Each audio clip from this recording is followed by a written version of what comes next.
ونستغفره ونؤمن به ونتوكل عليه ونعوذ بالله من شرور أنفسنا ومن سيئات أعمالنا من يهده الله فلا مضل له ومن يضلل فلا هادي له وأشهد أن لا إله إلا الله وحده لا شريك له وأشهد أن محمدا عبده ورسوله أما بعد فإن خير الحديث كتاب الله وخير الهدي هدي محمد صلى الله عليه وسلم وشر الأمور محدثاتها وكل محدثة بدعة وكل بدعة ضلالة وكل ضلالة في النار.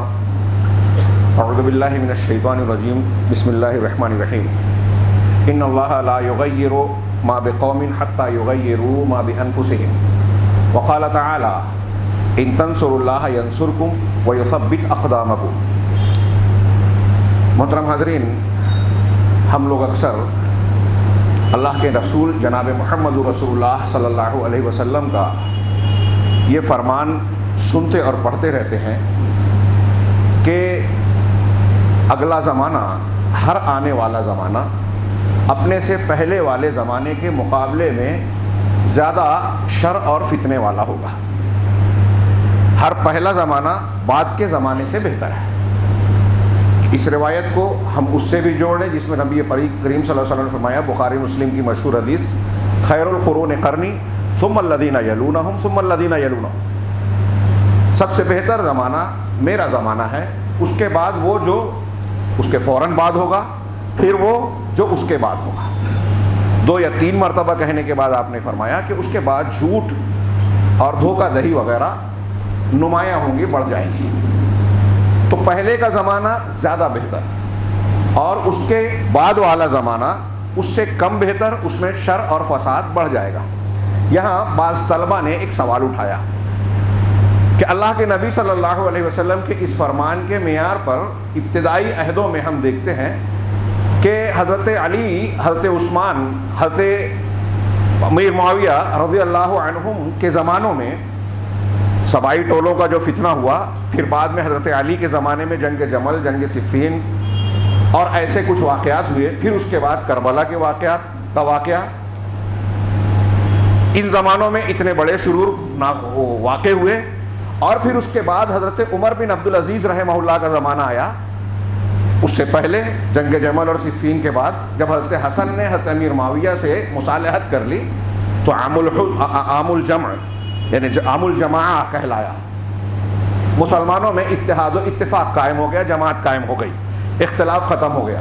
تو یہ بعد والی صورتحال گویا پہلے والے کے مقابلے میں زیادہ بہتر نظر آتی ہے.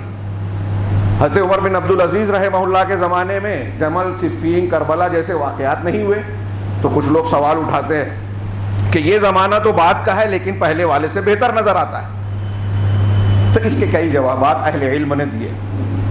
ایک تو یہ کہ جو چند واقعات ہوئے ہیں وہ پوری اسلامی تاریخ اور پورے عالم اسلام کا نقشہ نہیں ہے جس کو لوگ بیان کر کے اعلیٰ تاریخ اسلام کا چہرہ بگاڑنے کی کوشش کرتے ہیں. دوسری بات کہ یہ خیر کا ہر آنے والا زمانہ پہلے سے زیادہ شر والا ہوگا اور پہلے والا اس کے مقابلے میں زیادہ خیر والا ہوگا. اس کا اصلی معنی کیا ہے؟ تو اس کا معنی جو زیادہ بہتر اہل علم نے، اہل تحقیق نے بیان کیا وہ یہ ہے کہ پہلے کے جو زمانے ابتدائی ہوں گے اس میں اہل علم، صحیح عقیدے والے، صحیح اور صالح عمل والے زیادہ ہوں گے. میں علم اور عمل صرف نہیں کہہ رہا ہوں، صحیح علم اور عمل صرف نہیں کہہ رہا ہوں، صالح عمل جو شریعت کے مطابق اور اخلاص والا. صحیح علم اور صحیح عمل والے جس زمانے میں جتنے زیادہ ہیں وہ زمانہ اتنا خیر والا ہے. علماء ربانیین کی تعداد جس زمانے میں جتنی زیادہ ہوگی اتنا زیادہ وہ زمانہ خیر والا ہوگا. اور اہل علم صحیح عقیدے پر گامزن اور اس کے مطابق عمل کرنے والے جیسے کم ہوتے جائیں گے جیسے ویسے شرور و فتن بڑھتے جائیں گے. اب اس تناظر میں دیکھا جائے تو جن دوروں میں جمل اور صفین کے، کربلا کے واقعات ہوئے، آپ دیکھیں کہ بعد والے کے مقابلے میں ان زمانوں میں صحابہ کرام، اہل علم، اہل عمل، صحیح العقیدہ لوگ، بدعات، خرافات، شرکیات سے پاک لوگ زیادہ تعداد میں تھے، لہذا وہ زیادہ خیر والا ہے.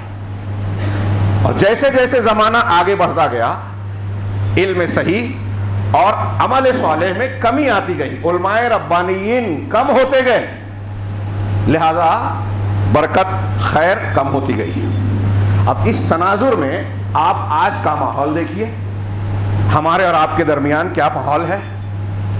واقعات کے تناظر میں دیکھیں، اپنے اندر کے یا خارجی طور پہ جو واقعات ہو رہے ہیں ہمارے ملک اور عالمی سطح پر، ہم جب دیکھتے ہیں تو مسلمانوں کے لیے انتہائی مشکل دور، ہر روز ایک نیا مسئلہ سر اٹھاتا ہے، اور ایسا سرسری قسم کا نہیں بلکہ صاف دکھائی دیتا ہے، لوگ مانتے اور محسوس کرتے ہیں کہ اس کے پیچھے منصوبہ ہے، سازش ہے، حکومتیں ہیں، باقاعدہ تنظیمیں ہیں، اس پر بڑے بڑے دماغوں نے کام کیا ہے۔ اگر ہم اپنے ملک کی بات کریں تو گزشتہ سال دو سال کے واقعات صرف آپ دیکھ لیجئے، کس طریقے سے مسلمانوں کے خلاف کارروائیاں ہوئیں، دھمکیاں دی گئی، پہلے مسجد کو ہڑپا گیا، پھر اس کے بعد جو ہے مختلف دینی موضوعات کو، کبھی طلاق کو، کبھی کسی اور موضوع کو، کرناٹک میں تعلیمی اداروں میں حجاب کو مسئلہ بنایا گیا، پابندی لگا دی گئی، دھرم سرسد میں کھلے طور سے مسلمانوں کے قتل کی دھمکیاں دی جا رہی ہیں، کارروائیاں کیا ہوتی ہیں ہم سب جانتے ہیں، لوگ چلا چیخ رہے ہیں۔ میڈیا کا کیا کردار ہے، پولیس کا کیا کردار ہے، حکومت کا کیا کردار ہے؟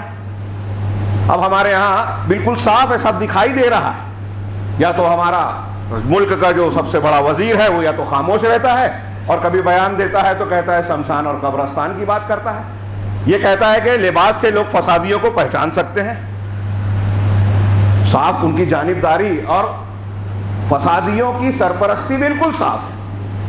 مسلمانوں کے خلاف ہجومی تشدد ہوتا ہے، اس کے ویڈیو وائرل ہوتے ہیں، کارروائی نہیں ہوتی، اور مسلمان اگر احتجاج کرتا ہے اس میں کہیں کچھ غلط ہو بھی گیا تو ایسی کارروائیاں ہوتی ہے کہ نہ صرف گرفتاریاں، انتہائی بہیمانہ اور بربریت کے ساتھ پیٹنے کی ویڈیو وائرل ہوئی، قانون اپنا کام کرنا شروع کر دیتا ہے اور حد سے بڑھ کر اپنے دائرے سے آگے بغیر کسی عدالتی کارروائی کے گھروں پر انتظامی کارروائی کرنا، بلڈوزر چلانا، اس سے پہلے بھی ہو چکا رمضان المبارک میں اور اب بھی ہو رہا ہے۔ ایسے واقعات، اور پھر اس کا ایک سلسلہ یہاں تک پہنچا کہ جناب محمد رسول اللہ صلی اللہ علیہ وسلم کی شان میں گستاخیاں کی گئیں، یہ کوئی نیا واقعہ نہیں ہے۔ اور پھر اس پر ہمارا آپ کا رد عمل کیا ہے؟ ہر چیز پر تھوڑا چیختے چلاتے ہیں، جماعتیں جو ہے کچھ اپنے مذمتی بیانات دیتی ہیں، کچھ لوگ تصویریں کھنچواتے ہیں کہ ہم نے اپنا کام کیا، احتجاج کیا، اور موقع پڑتا ہے تو سودے بازیاں بھی کر لی۔ عالم اسلام کا دباؤ پڑا تو ہمارے ہی مسلمانوں میں کچھ لیڈر سامنے آتے ہیں جو موجودہ حکومت کی دفاعی باتیں کرتے ہیں اور ان کی جو ہے کیا کہیں گے چاپلوسی کا مظاہرہ کرتے ہیں، اور اس کے باوجود لیڈر ماننے والے ان کو لیڈر مانتے ہیں، جبکہ جانتے ہیں کہ قدم قدم پر یہ سودے بازی کر رہے ہیں۔ میں نے گزشتہ بعض خطبوں میں، تقریروں میں ذکر کیا، جس کا کوئی رد عمل نہیں ہے۔ محمود پراچا ایک مشہور نام، سپریم کورٹ کے ایک بڑا نام، قانون داں، پرسنل لا بورڈ کے ممبر، ان کا الزام ہے شدید کہ ہمارے لیڈروں نے سودے بازی کی ہے۔ پرسنل لا نے بابری مسجد کا کیس لڑے تھے ہارنے کے لیے، گیان واپی والی مسجد کا کیس لڑ رہے ہیں ہارنے کے لیے۔ کوئی چھوٹی موٹی بات ہے؟ ہم سب لوگ اور پوری قوم اور ملت، میں نے جو تمہید باندھی اس کی تناظر میں دیکھیے، احتجاج کیا۔ ہاں ابھی آپ سوشل میڈیا کو دیکھیں، اخبارات کو دیکھیے، رپورٹوں کو دیکھیے، تو ہر مسلمانوں کی جماعت، لیڈر، خطیب، جمعہ کا خطبہ دینے والا، مقرر، گستاخی رسول سے متعلق جو ہے باتیں کرتا رہا اور کر رہا ہے، کرنا چاہیے۔ مذمت بالکل بجا، اپنے غم و غصے کا اظہار بالکل بجا، ہماری طاقت میں جو ہے ہم وہ کریں گے، کرنا چاہیے، محبت رسول کا تقاضا ہے۔ لیکن اتنا کر کے ہم نے مسئلہ حل کر لیا؟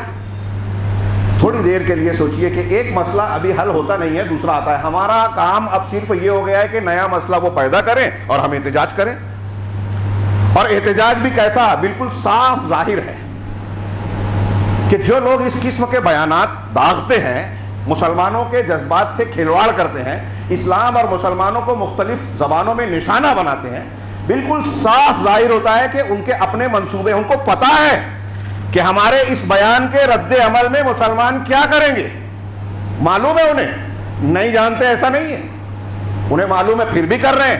اس کا مطلب وہ چاہتے ہیں کہ ہم ایسا کریں، ہمارا نوجوان، ہمارا عام طبقہ اس کو سمجھنے کے لیے تیار ہی نہیں ہے.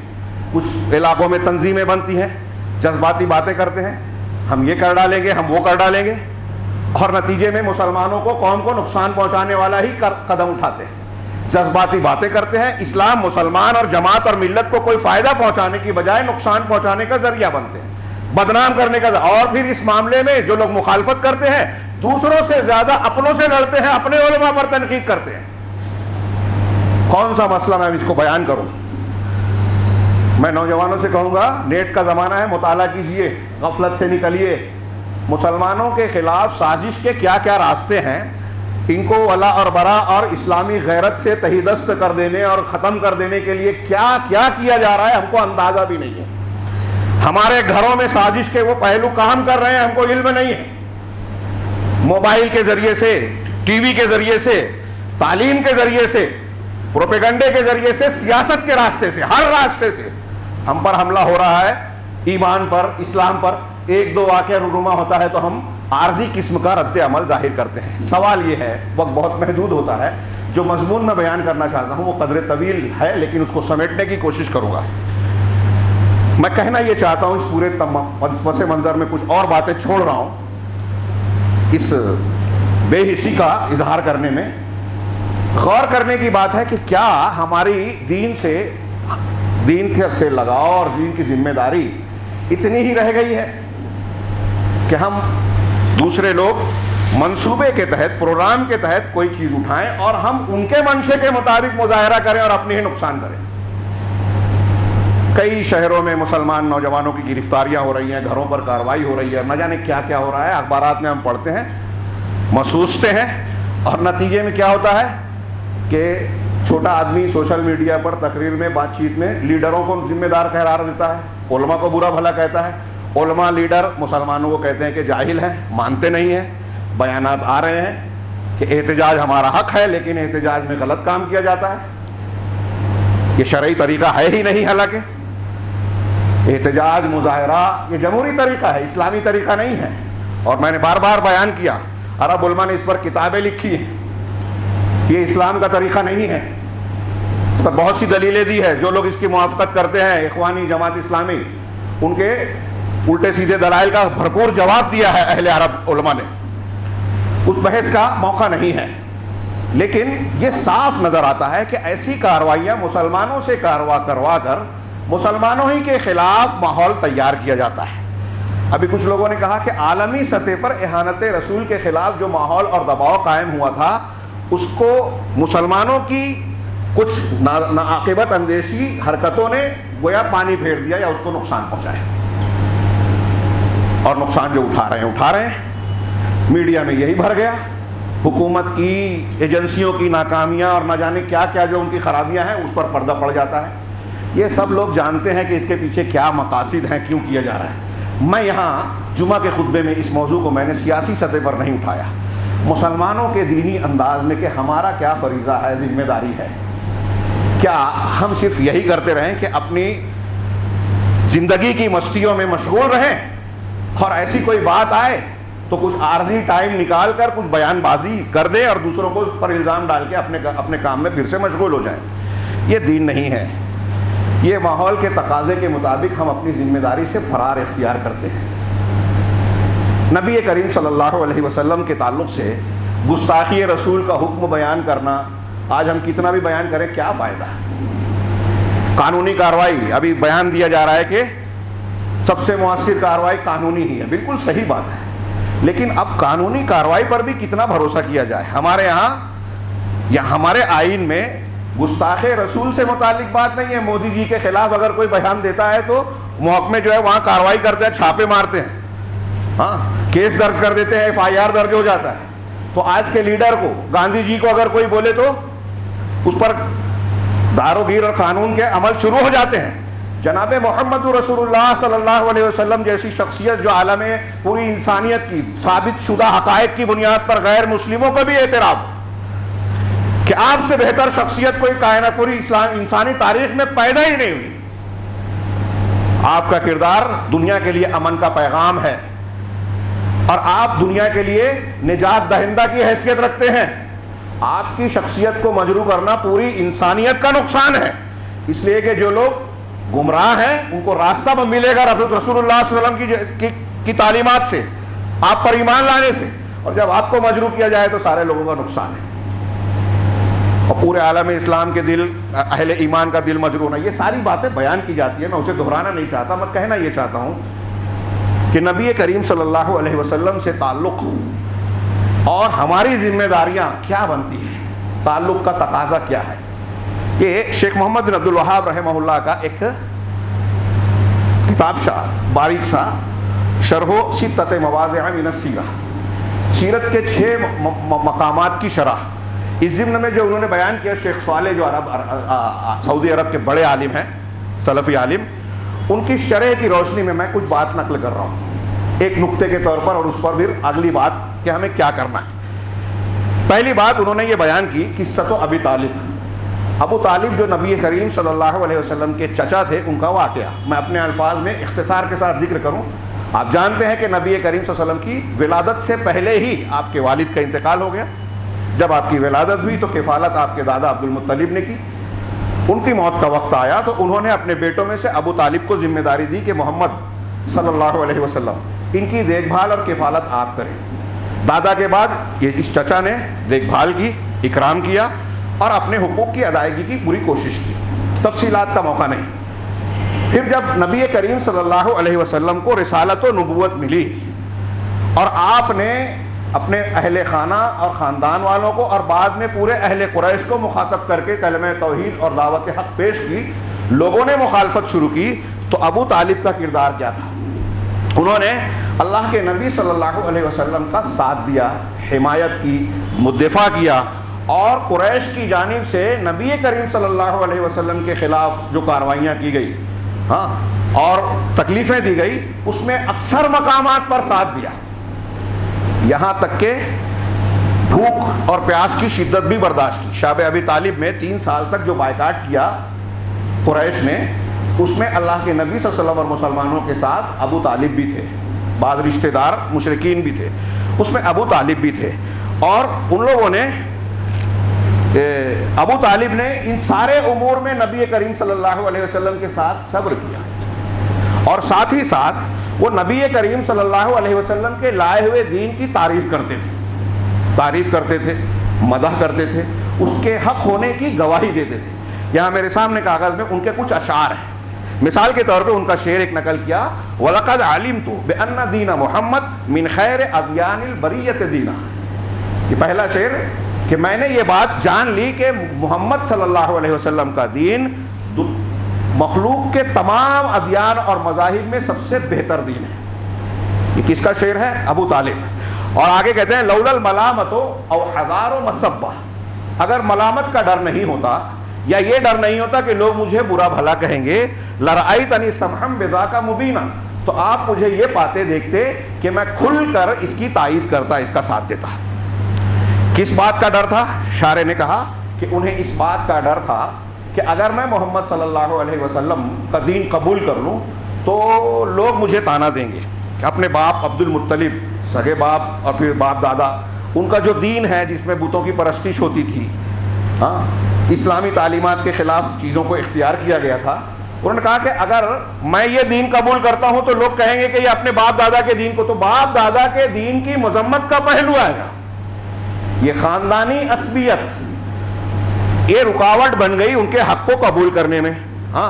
چنانچہ نبی کریم صلی اللہ علیہ وسلم کو انہوں نے سچا مانا. علامہ ابن کثیر کا حوالہ دیا، انہوں نے بھی بہت تفصیل سے بیان کیا کہ بدایہ نہایہ میں ابو طالب کے بارے میں علامہ ابن کثیر نے بیان کیا کہ وہ اس بات کا کھلا اعتراف کرتے تھے کہ محمد صلی اللہ علیہ وسلم واقعی اللہ کے رسول ہیں اور اپنی رسالت میں سچے ہیں، لیکن ان کی اتباع اور ماننا اس لیے انہوں نے اختیار نہیں کیا کہ ان کو اپنے آباء و اجداد کے دین کی برائی کا پہلو اس میں نظر آیا، جو کہ بت پرستی پر قائم تھے. چنانچہ جاہلی حمیت نے ان کو روک لیا اور اسلام کو قبول کرنے سے باز رکھا.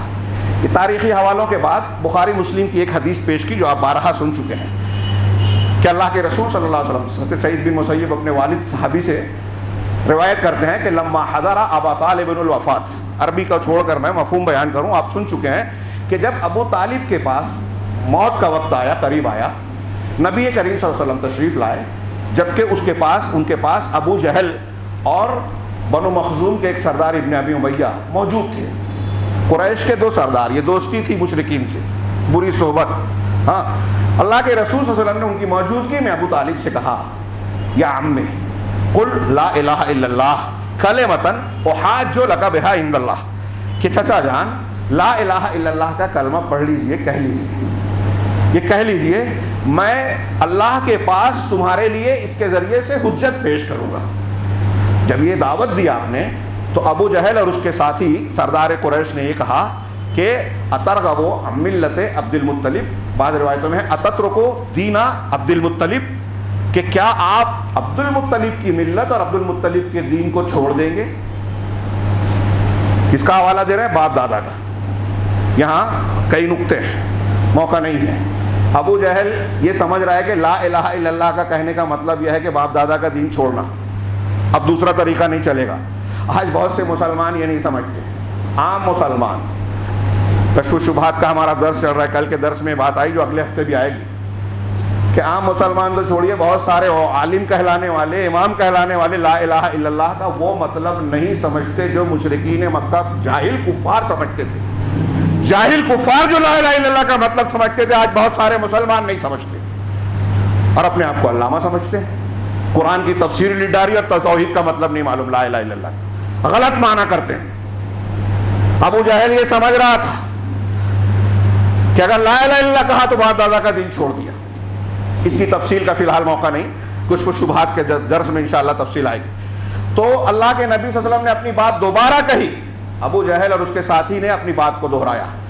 آخر میں عبد المطلب کہتے ہیں کہ وہ اپنے باپ کے دین پر ہی ہیں، اور روایت میں مسلم شریف کی بعض روایتوں میں یہ جملہ بھی واضح ہے کہ ان کو باپ دادا کے مذہب سے متعلق آر نے کلمہ کہنے سے روک دیا کہ میں اگر کلمہ پڑھ لوں گا تو یہ آر کی بات ہے، لوگ کیا کہیں گے، لوگ کیا کہیں گے۔ ہمارے یہاں بھی بہت سارے خرافات کی یہی بنیاد ہے، صحیح ہے لیکن نہیں کریں گے، کیوں؟ لوگ کہیں گے۔ تو ابو طالب نے کہا کہ میں اپنے باپ دادا، جب انتقال ہو گیا شرک پر، اللہ کے نبی صلی اللہ علیہ وسلم نے کہا، بخاری مسلم میں ہے کہ لَأَسْتَغْفِرَنَّ لَكَ مَا لَمْ أُنْهَ لَكَ۔ نبی کریم صلی اللہ علیہ وسلم کا یہ کردار ایک فطری محبت کا تقاضا تھا کہ چچا ہیں، ہر مقام پر ساتھ دیا، حمایت کی، قدم قدم پر مشکلات میں بھی ساتھ رہے، تو کہا کہ میں اللہ سے آپ کے لیے مغفرت کی دعا کروں گا جب تک کہ مجھے منع نہ کیا جائے۔ گویا آپ کو معلوم تھا کہ منع کیا جا سکتا ہے، شرک پر مرے۔ چنانچہ قرآن کی آیت، سورہ توبہ کی آیت نازل ہوئی، مَا كَانَ لِلنَّبِيِّ وَالَّذِينَ آمَنُوا أَن يَسْتَغْفِرُوا لِلْمُشْرِكِينَ، نبی کے لیے اور مومنوں کے لیے جائز نہیں ہے کہ مشرکین کے لیے مغفرت طلب کریں، ہاں، وَلَوْ كَانُوا أُولِي قُرْبَىٰ، چاہے وہ قریبی رشتہ دار ہوں، مِن بَعْدِ مَا تَبَيَّنَ لَهُمْ أَنَّهُمْ أَصْحَابُ الْجَحِيمِ، یہ واضح ہو جانے کے بعد کہ وہ جہنمی ہیں۔ نبی کو منع کیا جا رہا ہے کہ قریبی رشتہ دار اگر شرک پر منے ہیں تو دعا نہیں کر سکتے، شرک کرنے والے کے لیے سفارش قیامت کے دن کریں گے، ہمارے یہاں مشرکین غور کریں۔ اور پھر اسی روایت میں ہے کہ ابو طالب کے سلسلے میں ہی یہ آیت بھی نازل ہوئی، اِنَّكَ لَا تَهْدِي مَنْ أَحْبَبْتَ وَلَكِنَّ اللَّهَ يَهْدِي مَن يَشَاءُ، آپ جسے چاہیں ہدایت نہیں دے سکتے، اللہ جسے چاہتا ہے اسے ہدایت دیتا ہے۔ یہ آیت بھی انہی کے سلسلے میں نازل ہوئی۔ اس واقعے کو شیخ فوزان نقل کرنے کے بعد جو نتیجہ اس سے جو بات نکال رہے ہیں، انہوں نے خود کہا کہ یہ ایک علمی، دقیق علمی بات ہے، غور کرنے کی ضرورت ہے۔ تو اس کا جو ایک نتیجہ واقعہ ہم نے بارہا سنا، موجودہ پس منظر میں رسول اللہ صلی اللہ علیہ وسلم کی محبت کا اظہار مسلمانوں نے جو کیا اور کر رہے ہیں، کرنا چاہیے، لیکن کیا وہ محبت سچی ہے؟ اس تناظر میں دیکھیے جو اس واقعے کے تناظر میں شیخ فوزان بیان کر رہے ہیں۔ کیا کہہ رہے ہیں کہ یہ اس بات پر، یہ روایت اور واقعہ، قرآن کی آیت اور اللہ کے رسول صلی اللہ علیہ وسلم کا پورا واقعہ معاملہ دلالت کرتا ہے کہ اسلام کی تعریف کرنا، رسول کی تعریف کرنا اور اس بات کا عقیدہ رکھنا کہ اسلام دین حق ہے، رسول اللہ صلی اللہ علیہ وسلم سچے رسول ہیں، یہ ماننا بغیر آپ کی اتباع کیے ہوئے، بغیر آپ کی تعلیمات کو مانے ہوئے، یہ فائدہ نہیں دیتا۔ ملاحظہ فرمائیں، آپ جلوس نکال رہے ہیں، رسول اللہ صلی اللہ علیہ وسلم کی محبت کا اظہار کر رہے ہیں، آپ کے دفاع اور آپ سے محبت اور آپ کی اہانت پر دکھ درد کا اظہار ایمان کا تقاضا ہے، لیکن یہ تعریف حق ماننا اگر اتباع کے بغیر ہے تو یہ فائدے مند نہیں ہے۔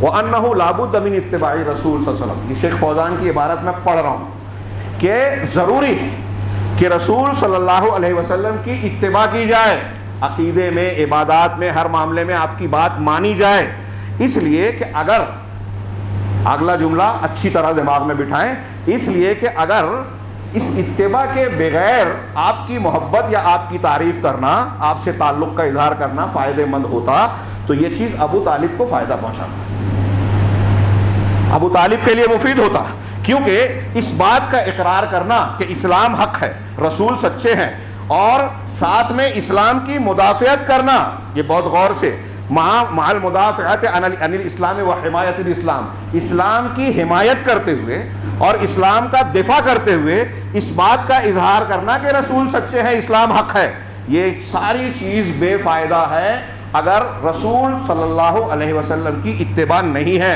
وَإِلَّا، ورنہ نبی صلی اللہ علیہ وسلم کا یہ بھی فرمان ہے، اگر ہم ایسا کچھ کر بھی رہے ہیں، دین کی کچھ خدمت کر رہے ہیں آپ کی اتباع کے بغیر، تو یہ کوئی بڑی بات نہیں ہے۔ رسول اللہ صلی اللہ علیہ وسلم کی ایک حدیث ہے کہ ان اللہ یؤید ھذا الدین بالرجل الفاجر، اللہ تعالیٰ اس دین کی تائید فاجر اور گنہگار آدمی سے کے ذریعے سے بھی کرا لیتا ہے، یہ بھی بخاری مسلم کی حدیث کا ایک ٹکڑا ہے۔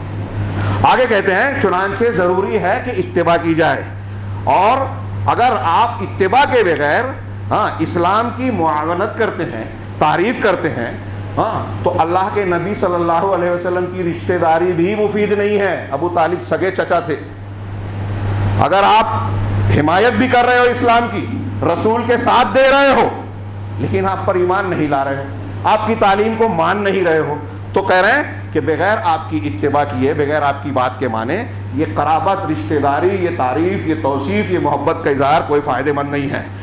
کس لیے؟ تو کہا شیخ نے کہ یہ رسول اللہ صلی اللہ علیہ وسلم کے سگے چچا ہیں، جب یہ کفر پر مر گئے تو رسول اللہ صلی اللہ علیہ وسلم کی رشتہ داری اور آپ کی حمایت ان کو جہنم سے بچنے میں مددگار نہیں ہوئی، اور اللہ تبارک و تعالیٰ نے آپ کو، رسول اللہ صلی اللہ علیہ وسلم کو، دعائے مغفرت کرنے سے بھی منع کر دیا اور کہہ دیا کہ آپ جسے چاہیں ہدایت نہیں دے سکتے، مومنوں کے لیے اور نبی کے لیے جائز نہیں ہے کہ مشرکین کے لیے مغفرت کی دعا کریں۔ دل دہل جائے، رونگٹے کھڑے ہو جائیں ایک ایمان والا آدمی ہو تو۔ یہ شیخ نے کہنے کے بعد قرآن کی کچھ آیتیں نقل کی، میں تیزی سے ایک لمبی آیت کا ترجمہ پڑھ رہا ہوں جس میں اس بات کی دلیل ہے جو شیخ فرما رہے ہیں۔ کہا اللہ عز و جل کا، سورہ اعراف کی آیت نمبر 156 157، کہا قال عذابی اصیب بہ من اشاء، یہ میرا عذاب ہے، میں جس کو چاہتا ہوں اس عذاب میں گرفتار کرتا ہوں، اس کو عذاب دیتا ہوں۔ ورحمتی وسعت کل شیء، اللہ نے فرمایا کہ میری رحمت نے ہر چیز کو گھیر رکھا ہے۔ فسأکتبھا للذین یتقون ویؤتون الزکاۃ والذین ہم بآیاتنا یؤمنون، ان قریب میں اپنی اس رحمت کو ان لوگوں کے لیے لکھ دوں گا جو تقوی اختیار کرتے ہیں، زکوٰۃ دیتے ہیں اور ہماری آیتوں پر ایمان رکھتے ہیں۔ الذین یتبعون الرسول النبی الامی، وہ لوگ جو رسول نبی امی کی اتباع کرتے ہیں، ان کو مانتے ہیں، ان کی باتیں مانتے ہیں۔ الذی یجدونہ مکتوبا عندہم، جسے وہ اپنے پاس لکھا ہوا پاتے ہیں، فی التوراۃ والانجیل، توریت اور انجیل میں۔ یأمرہم بالمعروف، یہ رسول نیکی کا حکم دیتے ہیں انہیں، وینہاہم عن المنکر، اور انہیں برائیوں سے روکتے ہیں۔ جو لوگ رسول اللہ صلی اللہ علیہ وسلم کی شان میں گستاخیاں کرتے ہیں، گالیاں دے رہے ہیں، انہیں نبی صلی اللہ علیہ وسلم کی تعلیمات اور کردار بتانا بھی ہمارا فریضہ ہے۔ یہ ہمارے بہت سارے خطبہ اور مقررین اور مضمون نگار لکھ رہے ہیں، لیکن صرف لکھ رہے ہیں، بیان کر رہے ہیں، ہم خود اس کو قبول کرنے کے لیے تیار نہیں ہیں، ابھی ہم آگے گفتگو کریں گے۔ وَيُحِلُّ لَهُمُ الطَّيِّبَاتِ، اور ان کے لیے طیب اور پاکیزہ چیزوں کو حلال قرار دیتے ہیں۔ وَيُحَرِّمُ عَلَيْهِمُ الْخَبَائِثَ، اور خبیث چیزیں جو نقصان دہ ہیں ان کو حرام قرار دیتے ہیں۔ وَيَضَعُ عَنْهُمْ إِصْرَهُمْ وَالْأَغْلَالَ الَّتِي كَانَتْ عَلَيْهِمْ، اور ان سے اس بوجھ اور طوق کو ہٹاتے ہیں جو ان پر تھا، پچھلی شریعتوں میں جو مشکلات تھی اس کو آسان بنایا۔ فَالَّذِينَ آمَنُوا بِهِ، اب اگلے یہ جملہ یہ محل استشہاد ہے، پس جو لوگ آپ پر ایمان لائے، وَعَزَّرُوهُ، اور آپ کی حمایت کی، وَنَصَرُوهُ، آپ کی مدد کی، وَاتَّبَعُوا النُّورَ، اور اس نور کی اتباع کی۔ یہاں شیخ نے درمیان میں کہا لم یکتفی بقولہ، اللہ تعالیٰ نے یہاں صرف اتنا نہیں کہا کہ اس رسول کی جس نے جو ایمان لایا اور آپ کی حمایت و مدد کی. صرف اتنا نہیں کہا بلکہ آگے جملہ کیا کہا, اس نور کی اتباع کی الذی انزل معہ, جو اللہ کے نبی کے ساتھ نازل کیا گیا. اولئک هم المفلحون, یہی لوگ کامیاب ہیں. تو شیخ نے آگے فرمایا, اس آیت کو پوری پڑھ لیجئے غور سے, کہ اللہ کے رسول صلی اللہ علیہ وسلم کی آپ نے حمایت کی, جلسہ نکالا, مذمت کی, اہانت رسول کے بیان کی, لیکن آپ رسول کی تعلیم کو مان نہیں رہے, زندگی میں نافذ نہیں کر رہے ہیں, صحیح عقیدہ اختیار نہیں کر رہے ہیں. تو بتائیے, جب ابو طالب کو اللہ کے رسول صلی اللہ علیہ وسلم کی حمایت, مدافعت, اسلام اور رسالت کو سچا ماننا فائدہ مند نہیں ہوا, آگے یہ بھی روایت نقل کی کہ ان کو بس اتنا فائدہ ہوگا کہ جہنم میں عذاب ہلکا ہوگا دوسرے مشرکین کے مقابلے میں, جہنم سے نکل نہیں سکیں گے, اور انہی کو پیر میں 2 جوتیاں آگ کی پہنا جائے گی, جس سے ان کا دماغ کھولے گا اور وہ سمجھیں گے کہ سب سے زیادہ سخت عذاب انہیں ہو رہا ہے, حالانکہ وہ سب سے ہلکا ہوگا. یہ سامنے رکھنے کے بعد نتیجے کے طور پر ہمیں کیا کرنا ہے؟ میں ایسا مانتا ہوں کہ اب یہ مذمتی بیان, ہمارے خلاف کیا سازش ہو رہی ہے, کیا منصوبے ہیں, یہ بیان کرنے کی اب زیادہ ضرورت نہیں ہے. سب کو پتہ ہے میڈیا کا کردار, پولیس کا کردار, حکومتوں کے منصوبے, مختلف تنظیمیں ہمارے خلاف کیا کچھ کر رہے ہیں, سب جانتے ہیں. ان چیزوں کو بیان کرنے سے زیادہ ہمارے یہاں ایسا محسوس ہوتا ہے کہ خوف, دہشت, فکر مندی آتی ہے, لیکن وہ بات لوگ کہتے ہی نہیں ہیں, کر ہی نہیں رہے ہیں جو کرنا چاہیے. کیا آپ کے ہمارے وقتی طور سے کچھ بیان بازی سے 1-2 قانونی کارروائی والی بات شاید ادھوری رہ گئی تھی میری, کہ اس پر بھی کتنا بھروسہ کرے. بابری مسجد کے معاملے میں ہم نے دیکھ لیا, جذبات کی بنیاد پر فیصلے کیے گئے, سپریم کورٹ نے ثبوتوں کو نظر انداز کیا گیا, اور ایسی کئی چیزیں ہیں. میں جو کہہ رہا ہوں, لوگ کہیں گے کہ آئین کے دائرے میں یہ اہانت عدالت ہے, لیکن میں جو بات کہہ رہا ہوں, قانونی ماہرین, سابق ججوں اور بہت سارے قانونی ماہرین نے بات کہی, اور یہ بالکل کھلی حقیقت ہے, اور یہ کوئی ایک واقعہ نہیں ہے. ہم اور بھی ایسی کئی چیزیں دیکھ رہے ہیں. تو کیا کچھ اس میں کھیل کھیلا جاتا ہے, یہ ہم سب جانتے ہیں, لوگ جانتے ہیں. سوال یہ ہے کہ اگر ہم اور آپ یہ چاہتے ہیں کہ مسلمان امن سے رہیں, اللہ کی مدد آئے, سوشل میڈیا پہ جو غم و غصے کا مظاہرہ کیا جاتا ہے کہ اللہ کی مدد کہاں آ رہی ہے, مولوی لوگ یہ بات کرتے ہیں, ہمارے پیشوا ایسے ہیں, بالکل صحیح بات ہے. اگر وہ غلط ہے تو آپ صحیح ہیں. ہماری جماعت کی کیا قوت ہے, جماعتوں کی کیا قوت ہے, کون کتنا تعاون کرتا ہے. ہم یہ کہتے ہیں کہ بھئی جماعت کچھ نہیں کر رہی ہے, تو میں اکثر کہتا ہوں کہ یہ نہ کہیے کہ یہ میں کچھ نہیں کر رہا ہوں, کیونکہ آپ اگر جماعت سے جڑے ہیں, آپ جماعت کے فرد ہیں, تو آپ بھی جماعت کا حصہ ہیں, اور آپ کچھ نہیں کر رہے ہیں اس کا مطلب آپ جماعت کو کمزور کرنے کا ایک سبب آپ بھی ہیں. تو جب آپ قوت ہی نہیں دے رہے ہو, کوئی موقع آیا بیان بازی کر لیا, اس سے کیا بگڑے گا ان لوگوں کا جو 100 سال سے محنت کر رہے ہیں, جو منصوبے بنا رہے ہیں, جنہوں نے ہر کلیدی عہدوں پر اپنے لوگوں کو, جن کو اس بات کا بھی ڈر نہیں ہے کہ ہمارے خلاف لوگ ووٹ دیں گے, سب ہمارے ہاتھوں میں ہے, ہمیں دکھائی دے رہا ہے. بڑے بڑے لیڈران اپنے آپ کو بے بس محسوس کر رہے ہیں. میں یہ نہیں کہتا کہ مایوس ہوا جائے, ہمیں یہ ایک اقتباس میں پیش کرنا چاہتا ہوں. بہت کم وقت ہے, بلکہ زائد ہو گیا ہے, اس لیے اختصار, جبکہ اس کی وضاحت کی ضرورت ہے. انہوں نے ایک کتاب میں لمبی چوڑی بحث کی, اور مسلمانوں کے حالات, اس پر زیادہ گفتگو ہونا چاہیے کہ ہمارے تعمیر کا, اصلاح کا, اللہ کی مدد حاصل ہونے کا ذریعہ کیا ہو, ہمارے بچوں کی, نئی نسل کی تربیت کیسے ہو. میں پھر کہہ رہا ہوں, اس سلسلے میں ہم لوگ سنجیدہ نہیں ہیں. فکر مندی کا مظاہرہ کرتے ہیں تو اب راستے نہیں پاتے جب نوجوان, تو کوئی جو ہے جذباتی بن جاتا ہے, کوئی علماء سے بدظن ہو کے منکر حدیث بن جاتا ہے, کوئی حکومت کے سائے میں, ہمارے یہاں ایسے لوگ بھی ہیں جو وہاں جاتے ہیں. اور تربیت اور تعلیم کا اتنا خراب ماحول ہے, میں بار بار یہ بات دہرا رہا ہوں. آج کل ہمارے بچے اور بچیاں اگر غیر مسلم بن رہے ہیں, شادی کے نام پر, کسی بھی نام پر, یہ انتہائی کھلا ہوا اعلان ہے کہ ہمارے گھر, ہمارا سماج اور معاشرہ اسلامی تربیت سے انتہائی تہی دست ہے. لوگ کتنے بھی مظاہرے کرتے رہے کہ جماعت کا کام ہم کر رہے ہیں, دین کا کام کر رہے ہیں, روز فوٹو چھپ رہا ہے, روز رپورٹ آ رہی ہے, رپورٹیں, فوٹو کو دیکھا جائے تو ایسا لگتا ہے مسلمانوں میں بہت کام ہو رہا ہے, زمین پر کچھ نہیں ہے. عقیدہ توحید بھی نہیں سکھا سکے ہم قوم کو, لا الہ الا اللہ کا مطلب نہیں معلوم ہے اکثریت مسلمانوں کے. یہ میرا منبر رسول سے دعویٰ ہے.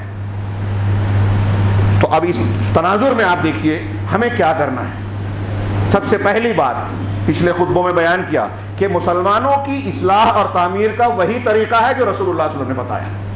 اللہ کے نبی صلی اللہ علیہ وسلم جس سماج معاشرے اور دور میں مبعوث ہوئے وہ کتنا برا حال تھا وہاں، انتہائی جہالت اور جاہلیت۔ 23 سالہ دور نبوت میں پوری کایا پلٹ ہو گئی اور دنیا کا سب سے بہترین معاشرہ وجود میں آ گیا صحابہ کرام کا۔ کیا کام تھا؟ میں نے خطبہ دیا اس پر۔ اللہ کے رسول صلی اللہ علیہ وسلم کا کام بتایا، اللہ تعالیٰ یتلو علیہم آیاتی، ان پر قرآن کی آیتوں کو تلاوت کرتے ہیں۔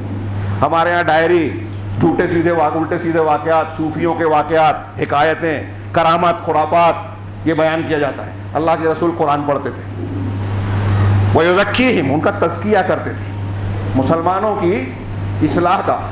شیخ البانی رحمہ اللہ بار بار کہتے رہے، مضامین میں لکھتے رہے کہ مسلمانوں کی اصلاح اور تعمیر کا طریقہ یہ ہے، یہ جو تنظیمیں جذباتی جوشیلے اور بغیر اصول ضابطے کے جہاد کی باتیں یہ جو کی جاتی ہے، اس کے مقابلے میں یہ کرنا چاہیے کیا؟ تصفیہ اور تزکیہ۔ التصفیہ والتربیہ، تزکیہ تربیہ، تصفیہ صفائی، شرک سے صفائی توحید کی تعلیم، بدعت سے صفائی سنت کی تعلیم، باطل سے صفائی حق کی تعلیم، برے اخلاق حرام سے نجات اور حلال خوری اور اچھے اخلاق کی تعلیم۔ یہ تصفیہ ہے گندگی کو صاف کرنا، اور یہ تربیہ ہے اچھائی کی تعلیم دینا۔ اب تھوڑی دیر کے لیے یہ پیش کرنے سے پہلے آپ غور کیجئے کہ کون سا زندگی کا ہمارا آج میدان ہے جو اس کا متقاضی نہیں ہے۔ میں اگر بیان کروں تو بہت دیر ہو جائے گی۔ زندگی کا کون سا شعبہ جو شعبے تعلیم و تربیت کے، وہ آج بزنس بن گئے ہیں۔ تعلیمی ادارے، مدرسے، وہاں جھگڑے ہیں، دنیا داری ہے، لوگ بزنس کر رہے ہیں۔ ابھی خبریں بار بار آ رہی ہے کہ لاک ڈاؤن کے بعد مدارس دینیہ میں طلبہ کی تعداد کم ہو گئی ہے، قوم کو کوئی فرق نہیں پڑ رہا ہے، کسی کو فکر نہیں ہے، علماء کم ہوں گے، دعا تو مبلغین، کہتے ہیں ان کی ضرورت ہی کہاں ہے؟ ڈاکٹرز کی ضرورت ہے، آئی پی ایس اور آئی ایس کی ضرورت ہے، جو لوگ آفیسرز بن رہے ہیں وہ کہاں گئے؟ قوم کی کتنی خدمت کر رہے ہیں اور علماء کتنی خدمت کر رہے ہیں؟ غور کیجئے، جس بھی برے حالت میں ہے، قوم ان علماء کا کیا خیال رکھتی ہے جس کو ہم نے حقیر سمجھ لیا ہے؟ یہ سمجھ لیجیے کہ جس دن اس علم میں دین ختم ہو گیا، دین ختم ہو جائے گا، علماء ختم ہو گئے، اسلام نہیں بچے گا۔ ہوائی بات نہیں کہہ رہا ہوں، ہمارے سلف کے علماء میں شاید نقل کر چکا ہوں، یہ فتویٰ دیتے ہیں جس بستی میں کوئی عالم دین نہیں رہتا اس بستی میں رہنا جائز نہیں ہے۔ جو دین کی رہنمائی کرے، صحیح عقیدہ اور صحیح تعلیم دے، تو ہمارے اس کی کوئی فکر نہیں ہے۔ ہاں، مدارس میں جو ہے تجارت کا اڈا بن گیا۔ جو انسانی خدمت کے ادارے تھے، طب، میں نے پچھلے کچھ خطبے میں کہا، کافی لوگ اس پر رد عمل کا، سب لوگ جانتے ہیں، ڈاکٹری طب آج ہمارے یہاں لوٹ مار کا میدان بن گیا ہے۔ سودی لین دین سے پڑھتے ہیں، سودی لین دین سے دواخانے بناتے ہیں، اور ناجائز طریقے سے لوگ مریضوں کا علاج کرتے ہیں، ان کو لوٹ مار کرتے ہیں، بے مروتی کی انتہا کرتے ہیں، جو مر رہا ہے اس کو اور مارتے ہیں۔ ایسے بے مروت لوگوں پر اللہ کا رحم آئے گا کہاں سے؟ ایک غریب آدمی اگر ڈیلیوری کے لیے جاتا ہے تو نارمل ہوتی ہی نہیں ہے، ہم سب جانتے ہیں۔ ایسے کتنے معاملات ہوتے ہیں، کوئی چیک اپ کے بغیر جس کی ضرورت نہیں ہے وہ بھی کروایا جاتا ہے۔ تعلیمی اداروں میں رشوت، ڈونیشن، اور ایسے سب لوگ سفید پوش، بہت اچھے قوم کی تعمیر، کوئی قوم کی تعمیر و امیر نہیں۔ یہ آگے جو میں بیان کرنے جا رہا ہوں اس میں یہ بات واضح ہوگی کہ مسلمانوں کو اللہ کی مدد کیسے ملے گی، یہ سنجیدگی سے سوچنا ہے، اور نہیں سوچتے، نہیں کرتے۔ اگر ہم حرام خوری، زناکاری، بدکاری ہمارے سماج میں بڑھتی ہے، بڑھتے رہے، اور ہم اصلاح نہ کریں، تو یہ یاد رکھیے کہ اللہ کی مدد نہیں آ سکتی۔ یہ میں نہیں کہہ رہا ہوں، یہ قرآن و حدیث کے اصول کہہ رہے ہیں۔ ان اللہ لا یغیر ما بقوم، اللہ تعالیٰ کسی قوم کی حالت کو تبدیل نہیں کرتا حتی یغیروا ما بانفسہم، یہاں تک کہ وہ ما بانفس اپنے آپ کو بدلیں۔ اپنی اصلاح نہیں کریں گے تو حالت نہیں بدلے گی، قرآن کہتا ہے۔ اب اگر ہم یہ سمجھتے ہیں کہ ہمارے یہاں زنا بدکاری ہوتی رہے، سوشل میڈیا پر غیبت، چغلیاں، عزتوں کا اچھالنا ہوتا رہے، اور برائی کی تبلیغ کرتے رہے لوگ، مسلمان بچے بچیاں الٹی سیدھی حرکت کریں اور ہمارے سماج اور معاشرے میں وائرل ہو، اس کو چھوٹا معاملہ سمجھتے ہیں؟ وہ گناہ جو کیا جو پھیلا رہا ہے وہ اس سے بڑا گنہگار ہے، جو مسلمانوں میں گناہ کو، بے حیائی کو پھیلا رہا ہے۔ ہمارے یہاں عام ہے، کامن ہے، اور جس کے گھر کا معاملہ ہو صرف وہ سمجھتا ہے، اور جو پھیلا رہا ہے سمجھ رہا ہے کہ میں بہت پاک صاف ہوں، اس کا معاملہ، اس کا نمبر آنے والا ہے۔ اور یہی ساری چیزیں ہیں جس نے مسلط کر رکھا ہے ہمارے اوپر۔ میں نے نیا پورے کے خطبے میں علامہ ابن قیم کی ایک تفسیر پیش کی تھی. ہم جیسے رہیں گے ہمارے اوپر ویسا حاکم اللہ تعالیٰ مسلط کرے گا, یہ طے بات ہے. اس تفصیل سے بغیر یہ ملاحظہ کریں کہ یہ کہتے ہیں کہ جتنے بھی, پہلے تو علم اور عمل صالح, علم صحیح اور عمل صالح, ان میں سے دونوں موضوع جو ہے نا 2-3 خطبے والا ہے. علم صحیح, ہمارے یہاں علم نہیں ہے, ڈگریاں ہیں, سندیں ہیں, علم نہیں ہے. اگر میں صرف یہ کہوں کہ توحید کو صرف لے لیجئے, دین کی دوسری باتیں چھوڑ دیجئے, تو اب جتنے لوگ قبر پرستی کر رہے ہیں, جتنے لوگ اپنے مشائخ کو صوفیہ بیعت کر کے یہ کہتے ہیں کہ شیخ ہم کو جو دے ہم لیں گے, اللہ رسول حلال حرام جو کہیں ہم کو نہیں معلوم, میرے پیر صاحب جو کہہ رہے ہیں وہی مانوں گا, وہی دین ہے. ایسی چند چیزیں جو لوگ وسیلہ باز ہیں, قبروں والوں کو, بزرگوں کو پکار رہے ہیں, یہ جتنے لوگ ہیں, اور ایسے عقیدے کتنے بیسیوں چیزیں بیان کی جا سکتی ہیں, سب لا الہ الا اللہ کے پہلے سبق سے ناآشنا ہے, جاہل ہے, پڑھائی نہیں, سمجھا ہی نہیں, تو بنیادی سبق سے ہی لا علم ہے. اس طرح سے دیکھیں نا تو ہمیں ڈگری یافتہ جاہلوں کی بھی تعداد بڑی نظر آئے گی. تو کوئی توحید اور سنت کو, رسول کے مقام کو جانتا ہی نہیں ہے, جانتے ہیں تو عمل نہیں کرتے. جو لوگ اپنے آپ کو اہل حدیث کہتے ہیں, میں سمجھتا ہوں کہ آج وہ بھی صحیح توحید نہیں سمجھ رہے ہیں. اللہ سے زیادہ لوگوں کا ڈر, آخرت سے زیادہ دنیا کی مصلحت, یہ توحید میں کمی ہے. اگرچہ شرک نہ صحیح ہو, شرک اکبر نہ ہو, لیکن توحید میں تو کمی ہے, اور توحید کی کمی ہی ساری برائیوں کی جڑ ہے. تو علم صحیح ہمارے یہاں نہیں ہے. پہلے علم صحیح حاصل کریں, اپنے بچوں کو پڑھائیے. ہاں, وہ زمانہ تھا لوگ فکر مند ہوتے تھے کہ اپنے بچوں کو علماء کا ٹیوشن دلاتے تھے, مدرسوں میں توجہ سے بھیجتے تھے. آج ہمیں اس کی پرواہ نہیں ہے, بچہ یہ پڑھے نہ پڑھے, ڈگری لینا چاہیے نوکری والی, اس لیے کہ اسے دنیا وابستہ ہے, آخرت تو کہیں بھی رمضان المبارک میں خرید لیں گے. پتہ نہیں شارٹ کٹ جنت کا کیسے مل گیا, جو اللہ کے رسول اور صحابہ کے پاس نہیں تھا, ہمارے پاس ہے. تو اللہ کے نبی صلی اللہ علیہ وسلم, میں یہ عرض کر رہا تھا کہ پہلے علم صحیح اور عمل صالح. ہاں, والعصر ان الانسان لفی خسر وغیرہ کی تفسیر دیکھیے. میں یہاں علامہ ابن قیم کا ایک اقتباس پیش کرنے کے لیے یہ پیش کر رہا ہوں. کہا کہ ہر گروہ جو ہے جو دین کی نصرت کے لیے کام کر رہا ہے, ہم جلوس نکال رہے ہیں, احتجاج کر رہے ہیں, فوٹو چھپوا رہے ہیں, دین کا کام, جماعت کا کام. تو جو جماعت اور دین کا کام حقیقت میں کرنا چاہتا ہے, ایسے ہر گروہ کے لیے واجب ہے کہ وہ دین کی حفاظت اور اس کے دفاع کے لیے نصرت اور اللہ کے راستے میں قربانیوں کی جو مختلف کوششیں ہیں اس کو اختیار کرنے میں یہ دیکھے کہ اللہ کی مدد کے اسباب کیا ہیں اور زمین میں قوت حاصل کرنے کی طریقے قرآن و حدیث کی کیا ہیں, اسے اختیار کریں جسے اللہ تبارک و تعالی. اور اسی طریقے سے محرومی کے, اللہ کی مدد سے محروم ہونے, کمزور ہونے, ہزیمت اور شکست سے دوچار ہونے کے اسباب کیا ہیں یہ جانیں اور ان سے بچے, اجتناب کرے. یہ ساری چیزیں اللہ کی کتاب اور انبیاء کرام علیہ الصلوۃ والسلام کی سیرتوں میں موجود ہے, خاص طور سے جناب محمد رسول اللہ صلی اللہ علیہ وسلم کی سیرت میں. سمجھا آپ لوگوں نے؟ ہمیں اگر چاہیے, ہم اگر چاہتے ہیں نبی صلی اللہ علیہ وسلم کی گستاخ کو اس کی کیفر کردار تک پہنچائے, کوئی نہیں کرے گا, ہم کو ہی کرنا پڑے گا. لیکن ہم کیسے کریں گے؟ ہاں, اگر بیمار ہیں تو ڈاکٹر کو برا بھلا کہنے سے علاج ہو جائے گا؟ جائیں, تشخیص کرائیں, چیک اپ کرائیں, دوا لائیں, علاج کریں, پرہیز کریں. اس کے بغیر خالی ڈاکٹر کو بولتے رہیں. قوم یہی کر رہی ہے, علاج کا طریقہ اختیار نہ کریں اور خالی اس کو کوسے ذمہ دار ٹھہرائیں. اچھے ہو جائیں گے, نہیں ہوں گے, قیامت تک چلاتے رہیں. تو پہلے یہ دیکھیں کہ اللہ نے ہماری مدد کے کیا اسباب متعین کیے ہیں, حکومت ملنے کے, طاقت ملنے کے کیا اسباب ہیں اس کو جانیں. کن وجہ سے مسلمان کمزور ہوتے ہیں, اللہ کی مدد روٹتی ہے, اللہ محروم اور عذاب کا مستحق قرار دیتا ہے, ان اسباب کو دیکھ کر اپنے آپ کو اس سے بچائیں. اللہ تبارک و تعالیٰ نے فرمایا یا ایھا الذین آمنوا ان تنصروا اللہ ینصرکم, اجمالی طور پر کہ اے ایمان والو اگر تم اللہ کی مدد کرو گے یعنی اس کے دین کی تو اللہ تمہاری مدد کرے گا. سمپل جملہ کس کی سمجھ میں نہیں آیا؟ ایک جاہل آدمی کو بلائیے, یہ آیت پڑھیے, ترجمہ کیجئے, پوچھئے سمجھا کہ نہیں سمجھا. سمجھا. علماء کو, عوام کو, اپنے آپ کو علامہ سمجھنے والوں کو, سب کو سمجھ رہا ہے, لیکن اس کو مانتا کون ہے؟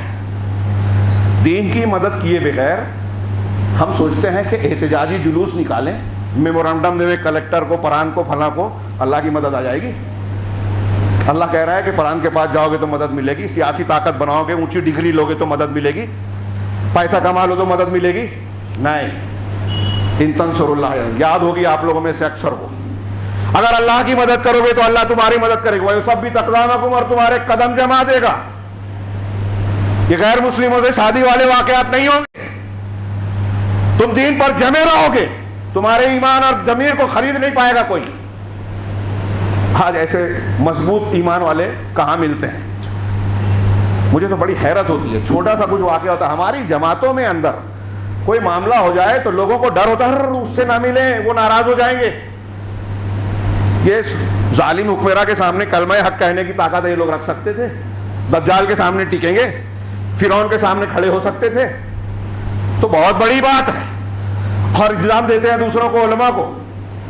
خیر, اللہ نے آگے فرمایا, یہ جنہوں نے دوسری آیت نقل کی, شیخ کہہ رہے ہیں کہ علامہ ابن قیم نے اجمال سے جو ہے مدد اور توفیق کا جو راستہ ہے اس کو بڑے اجمال, بڑے مختصر انداز میں, سنہرے الفاظ میں بیان کیا. لکھنے والا ہے, یاد رکھنے والی بات ہے.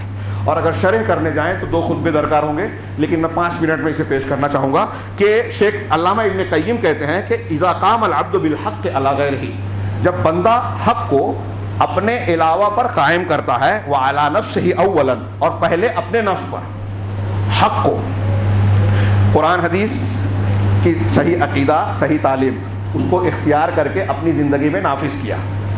بہت لمبی چوڑی بات کو بہت مختصراً بیان کیا ہے.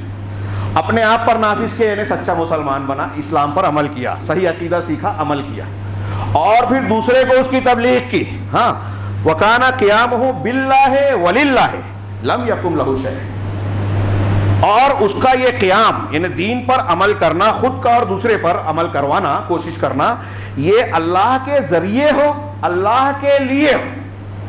یہ 2 شرطیں, دین پر عمل کرے خود, دوسروں پر کوشش کرے, اور اس کا یہ عمل اللہ کے ذریعے ہو, اللہ کے دین کے مطابق, اللہ کی مدد حاصل کر کے, اور اللہ کے لیے ہو. تو کہہ رہے ہیں لم یکم لہو شیء, تو اس کے سامنے کوئی نہیں ٹک پائے گا. یہ وقت کی حکومت, امریکہ, برطانیہ اور یہ تیپیتی شیپیتی کے شوربے, تھوڑی سی حکومت ملی تو اچھل کود کر رہے ہیں, بھول گئے تاریخ. بہت بڑے بڑے فرعون گزرے ہیں. علامہ ابن قیم کیا کہہ رہے ہیں, قرآن حدیث کی آیتوں کا بے شمار دلیلوں کا یہ نچوڑ ہے, حاصل ہے کہ ہم اگر حق پر قائم ہو جائیں, دوسروں تک حق پہنچانے کی کوشش کریں اپنی طاقت اور علم کے مطابق, اور ہمارا یہ کام اللہ کے ذریعے ہو, اس سے مدد مانگیں, اس پر بھروسہ کریں, اللہ کے لیے ہو, اخلاص ہو, حسن نیت ہو, تو ہمارے مقابل کوئی کھڑا نہیں ہو سکتا. کہا وَلَوْ قَعَدَتْهُ السَّمَاوَاتُ وَالْأَرْضُ وَالْجِبَالُ, اگر مقابلے میں آسمان, زمین اور پہاڑ کیوں نہ آ جائے, اللہ تبارک و تعالیٰ اس بندہ مومن کے لیے ان سب سے کافی ہو جائے گا, نپٹ لے گا, اور اس کے لیے نکلنے اور کامیاب ہونے کا راستہ پیدا کرے گا. ہاں, کامیاب ہونے کا راستہ پیدا کر دے گا. اگر یہ صفت آ گئی تو دنیا, یہ وقت کے سپر پاور, پورے آسمان زمین خلاف میں ہو جائے, اللہ بچائے گا. یہ کہہ رہے ہیں اللہ حفاظت کرے گا. آگے کہہ رہے ہیں کہ جو ہمارے یہاں خرابیاں پیدا ہوتی ہیں, اللہ کی مدد روٹتی ہے, تو یہ بندے کی تفریط, کوتاہی, تقصیر کی وجہ سے ہوتی ہے. ان تینوں امور میں 3 باتیں کہی, حق کو اپنے اور دوسرے پر قائم کرے, اللہ کے ذریعے اور اللہ کے لیے, 3 باتیں. ان تینوں میں سے کسی ایک, تینوں چیزوں کو نظر انداز کرنے سے, کوتاہی برتنے سے, یا ان دونوں میں سے کسی 2 میں, یا ان میں سے کسی ایک میں. ہاں, میں اس کی شرح کیا کروں, شیخ نے ہی کی ہے, بہت غور سے سنیے گا. میں نے جیسا کہ کہا کہ ایک لمبی چوڑی بات کو شارٹ میں کہا ہے. فَإِن كَانَ قِيَامُهُ فِي بَاطِلٍ لَمْ يُنْصَرْ, لکھنے والا ہے یہ جملہ, اور جائزہ لیجئے. اگر کوئی انسان کا قیام جو محنت کر رہا ہے, کوشش کر رہا ہے, باطل کے سلسلے میں ہو تو اللہ کی مدد نہیں ملے گی.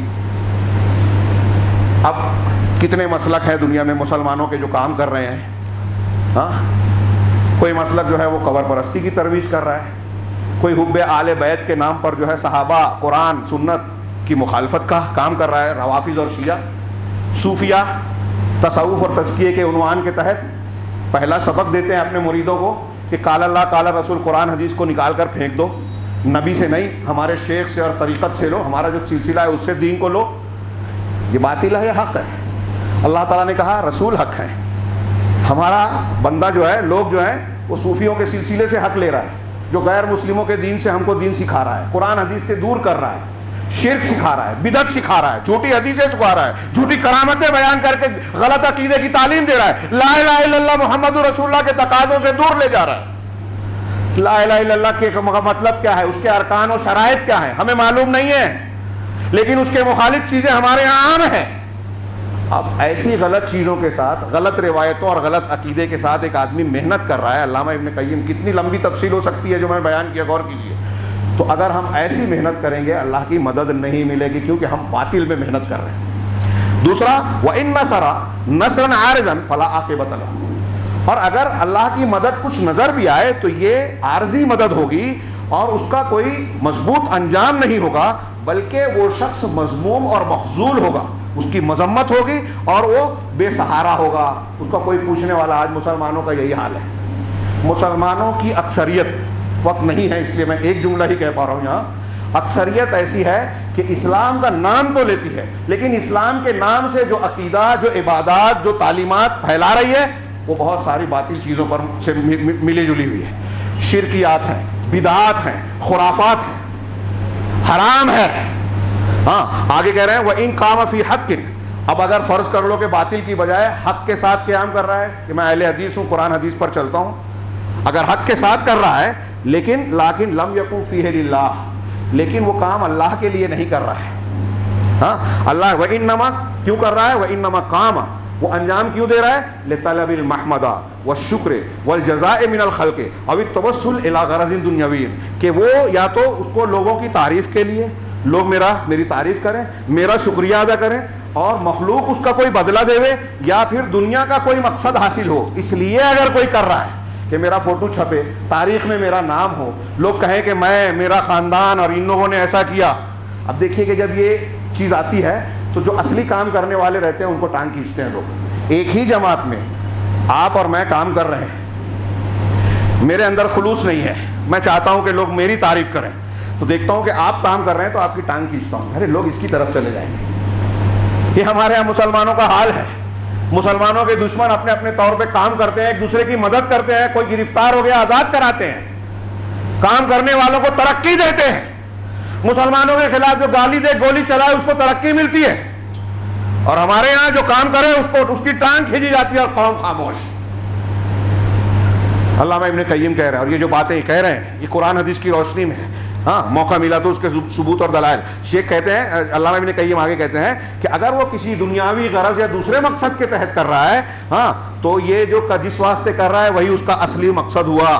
ہاں اور حق کا جو کام وہ کر رہا ہے, بظاہر دکھاوا کر رہا ہے کہ میں دین کا کام کر رہا ہوں, اس دین کے کام کو وہ بطور وسیلہ استعمال کر رہا ہے. اب جو مدرسہ چلا رہا ہے اور کہہ رہا ہے کہ میں تجارت کر رہا ہوں, تو دین کے کام کو وسیلے کے طور پر, اصلی مقصد کیا ہوا, پیسہ. ایک آدمی دعوت کا کام کر رہا ہے, ایک آدمی اسکول چلا رہا ہے, دواخانہ چلا رہا ہے, لوگوں کی خدمت کرنا, اللہ سے اجر حاصل کرنا اس کا مقصد نہیں ہے, اس کا مقصد ہے کمانا, تو اللہ کی مدد نہیں ملے گی, کیونکہ اس نے حق کو, اچھائی کو وسیلہ بنایا, مقصد نہیں بنایا. آگے کہہ رہے ہیں تو ایسے شخص کے لیے اللہ کی مدد کی ضمانت نہیں ہے, کیونکہ اللہ نے مدد کی ضمانت اس کے لیے لی ہے جو اللہ کے راستے میں جہاد کرے, اور اس لیے قتال کرتا ہے کہ وہ اللہ کا کلمہ بلند ہو. ان لوگوں کے لیے نہیں جو ان کاموں کو, جہاد سے مرد سے لڑائی جھگڑا نہیں, برائی سے لڑنا, جو ان کاموں کو اپنے نفس اور خواہش کے لیے نہیں کرتا, اس لیے جو ایسا کرتا ہے تو وہ متقیوں میں سے نہیں ہے, محسنین میں سے نہیں ہے, چاہے روز ٹی وی چینل پہ آتا ہو. ایسا آدمی جو اپنے نفس کے لیے, تعریف کے لیے, دنیاوی مقاصد کے لیے حق کا کام کر رہا ہے, وہ متقی اور محسن میں سے نہیں ہے. اور اگر اس کو مدد کچھ ملتی بھی ہے تو جتنا اس کے پاس حق ہے اس اعتبار سے اللہ تبارک و تعالیٰ کی عارضی مدد ملے گی, اس لیے کہ اللہ تعالیٰ صرف حق کی مدد کرتا ہے. وَإِن كَانَتْ دَوْلَةُ لِأَهْلِ الْبَاطِلِ, اب اگر حکومت اہل باطل کی ہو, ہندوستان اگر حکومت اہل باطل کی ہے تو مسلمانوں کی مدد اتنی ہی اللہ تعالیٰ کرے گا جتنا وہ صبر کریں گے, اور صبر, ہمیشہ صبر کی اللہ مدد کرتا ہے. وَالصَّبْرُ مَنْصُورٌ أَبَدًا, ان کا جملہ ہے صبر کی. لیکن اب صبر کی تعریف اور اس کی توجیہ کی ضرورت کا موقع نہیں ہے. اگر یہ صبر کرنے والا حق پرست ہے تو اس کی اللہ تعالیٰ کی جانب سے مدد ہوگی اور انجام اس کے حق میں ہوگا, اور اگر وہ باطل پرست ہے تو اس کو انجام نہیں ملے گا. اور جب آگے آخری بات کہی وَإِذَا قَامَ الْعَبْدُ فِي الْحَقِّ لِلَّهِ, اور جب بندہ حق کے معاملے میں حق کی کوشش کر رہا ہے اور اللہ کے لیے کر رہا ہے, لیکن قام بنفسہ وقوتہ, لیکن اپنے آپ پر بھروسہ کر رہا ہے, اپنی طاقت پر اعتماد کر رہا ہے, اور اللہ تبارک و تعالیٰ سے مدد مانگتے ہوئے اللہ پر بھروسہ کرتے ہوئے یہ کام نہیں کرتا, بلکہ اپنے زوم میں مبتلا ہے, میرے پاس اتنا جتا ہے, اتنی دولت ہے, اتنے لوگ ہیں, اتنی پارٹی ہے, ایسا ہے ایسا ہے. اگر یہ ساری چیزیں ہیں تو اس کو بھی اللہ کی مدد نہیں ملے گی, وہ بے سہارا ہوگا. اس کو اللہ تعالیٰ کی جانب سے بہت کمزور مدد ملے گی جتنا اس کو اللہ کی مشیت ہوگی اس کے حق کے ساتھ میں, جیسا کہ اس نے عمل کیا اس اعتبار سے. اور کہہ رہے ہیں کہ مسئلے کا نقطہ یہ ہے کہ توحید کو مجرد کرنا, خالص بنانا اللہ کے معاملے میں, اس کے مقابلے میں کوئی چیز نہیں آ سکتی. اگر ہم اور آپ چاہتے ہیں کہ اللہ کی مدد ملے, دنیا کے جتنے بھی چیلنجز ہمارے سامنے کھڑے ہو رہے ہیں, کوئی بلڈوزر چلا رہا ہے, کوئی قانون بنا رہا ہے, کوئی مسلمانوں کو مارنے کی کوشش کر رہا ہے, رسول کی اہانت کرنے کے لیے ہم کو جو ہم کو چھیڑتا ہے, اگر ان سارے لوگوں سے نپٹنا ہے تو کہہ رہے ہیں کہ نقطہ یہ ہے کہ اللہ کی توحید کو مجرد بنایا جائے. ایسا شخص جو توحید خالص والا ہوگا, پکی توحید والا ہوگا, اس کے تقاضوں کو سمجھنے اور پورا کرنے والا ہوگا, تو اس کی اللہ کی جانب سے تائید پکی ہے, مدد پکی ہے, اگرچہ دنیا کے سارے دشمن اس پر اکٹھا ٹوٹ پڑے. یہ علامہ ابن قیم کے جملوں کا تقاضا ہے. اب اس میں انہوں نے کہا کہ ان کے نفیس کلام کے 3 نقطے ہوئے. پہلا رکن یہ ہوا کہ ہم حق کے حمایتی بنے, باطل کے نہیں. ہماری محنت حق کے لیے ہو, سنجیدہ ہو, اس کے حق پر محنت کرنے کے لیے پہلے حق کو سیکھنا پڑے گا, قرآن حدیث کی تعلیم حاصل کرنا پڑے گی, جس کا ہمارے پاس نہ ٹائم ہے نہ دلچسپی ہے تیار ہمارے یہاں لوگ. درس قرآن درس حدیث میں کتنی تعداد رہتی ہے, کتنا شوق ہے, آپ جانتے ہیں, بیان کرنے کی ضرورت نہیں ہے. ہاں, اور یہ کہہ رہے ہیں کہ یہ علامہ ابن قیم نے کہ فَإِذَا قَامَ الْعَبْدُ بِالْحَقِّ, جب آدمی حق کو قائم کرے. دوسرا رکن ہے اللہ کی مدد کے تعلق سے کہ اس کا قیام جو ہے, اس کی کوشش اور محنت اللہ کی طلب اور اس کی رضامندی کی طلب کے لیے ہونا چاہیے, ہاں, دنیا کے لیے, دنیاوی مقاصد کے لیے نہیں ہونا چاہیے. یہ اخلاص نیت ہے, اور آج یہ اس کا بڑا بحران ہے. بڑے بڑے کام ہوتے ہیں, نتیجہ نہیں آتا, اخلاص نہیں ہے. تیسرا رکن یہ ہے کہ اللہ تبارک و تعالیٰ کے دین کا کام, ہاں, اس کے اوپر توکل اور اسی سے مدد مانگنے کے ساتھ ہونا چاہیے. کچھ اور بھی حصہ تھا انشاءاللہ. اس میں اس کی بنیاد پر ایک نتیجے کی بات علامہ ابن قیم کا ہی ایک اقتباس ہے, لیکن اگر میں اسے پیش کروں تو وقت اور زیادہ چلا جائے گا. میں معذرت چاہتا ہوں تاخیر کے لیے, لیکن یہ بات کہنا چاہتا ہوں کہ ہمیں اس موضوع پر زیادہ زور دینے اور غور کرنے کی ضرورت ہے کہ ہم اگلی نسل کی حفاظت کے لیے کیا پروگرام رکھتے ہیں. عارضی طور سے یہ جو کچھ موقع پر آیا, ہم نے احتجاج کیا اور پھر بھول گئے, تو ایسا ہی ہوگا کہ ہمارے مخالفین جب چاہیں گے ہمیں استعمال کریں گے, اور جب چاہیں گے ہمیں استعمال کر کے پھینک دیں گے. ہماری کوئی حیثیت اور وقت نہیں ہوگی, نہ دنیا میں نہ اللہ کے یہاں. اگر ہم چاہتے ہیں اللہ کی مدد کے مستحق بنے, قوت و عزت حاصل ہو, تو اسی راستے کو اختیار کرنا چاہیے جو انہوں نے شروع میں کہا کہ ہم کو اللہ کی مدد ملنے کے اسباب کیا ہے, قرآن و حدیث میں بالکل صاف ہے, نبی صلی اللہ علیہ وسلم کی سیرت طیبہ میں بالکل کھلا اور واضح ہے. ان اسباب کو ہم اختیار کریں, اور جن چیزوں پر اللہ تعالیٰ نے اپنی وعیدیں سنائی ہے کہ اللہ کا عذاب آئے گا, اللہ ناراض ہوتا ہے, اللہ تعالیٰ کی مدد ختم ہو جائے گی, ان اسباب کو سمجھ کر اسے اپنے زندگیوں سے دور کریں, اپنے بچوں کو سمجھائیں اور ان کو دور کریں, ورنہ ہم, ہمارے بچے, ہمارے گھر بھی خطرات سے دور نہیں ہیں. اللہ رب العزت ہمیں اپنے حفظ و امان میں رکھے اور ان اعمال و عقائد کو اختیار کرنے کی توفیق عطا فرمائے جس کے ذریعے سے اللہ کی مدد ملتی ہے. ان چیزوں سے دور رکھے جن سے اللہ ناراض ہوتا ہے. اقول قولی ھذا واستغفر اللہ لی ولکم سائر المسلمین وصلی اللہ علی نبینا محمد. بارک اللہ لنا ولکم فی القرآن المجید ونفعنا وإیاکم بالآیات والذکر الحکیم. انہ تعالی جواد کریم ملک بر رؤوف رحیم.